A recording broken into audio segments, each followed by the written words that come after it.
கடந்த ஒரு 3-4 மாதங்களாகவே கழிவுநீர் வெளியேறாமல் அடைப்பு ஏற்பட்டு பிளாக் ஆகி வெளியில வந்து இன்னும் மழை பெய்கிற நேரத்தில் கூடுதலாக குட்டிக்கால அளவுக்கு தண்ணீர் தேங்குகிற அளவுக்கு மிக மோசமான ஒரு சூழ்நிலை. இதனால் பல வைரஸ் கிருமிகள் பரவுவது, மலேரியா காய்ச்சல் வருவது, டெங்கு காய்ச்சல் வருகின்ற சூழ்நிலை இந்த பகுதியில் ஏற்பட்டிருக்கிற காரணத்தினால் இது குறித்து நான் அதிகாரியிடத்தில் பேசுகிற நேரத்தில் இது ஹவுசிங் போர்டு சம்பந்தப்பட்ட இடம் என்று குற்றவாட்டமே சொன்னார்கள்.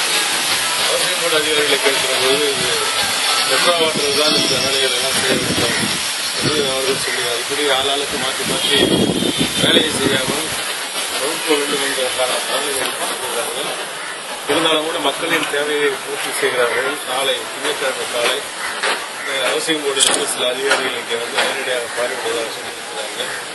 அவர்கள் பார்வையிட்டு அவர்களால் முடிந்த பணியை செய்வது என்று சொல்லியிருக்கிறார்கள்.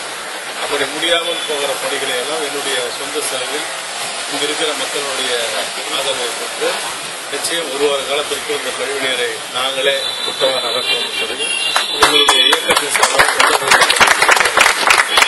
இன்றைக்கு ஸ்தம்பித்து போயிருக்கிற மாநகராட்சி, செயலற்று போயிருக்கிற கழிவுநீர் வாரியம் சென்னை முழுவதும் இந்த நிலை இருக்கிறது. கேப்பாக்கம் பகுதியில் இருக்கிற இது போன்ற சூழ்நிலைகளை நாங்களே அகற்றிக் கொண்டிருப்போம் என்பது தெரிவித்துள்ளோம்.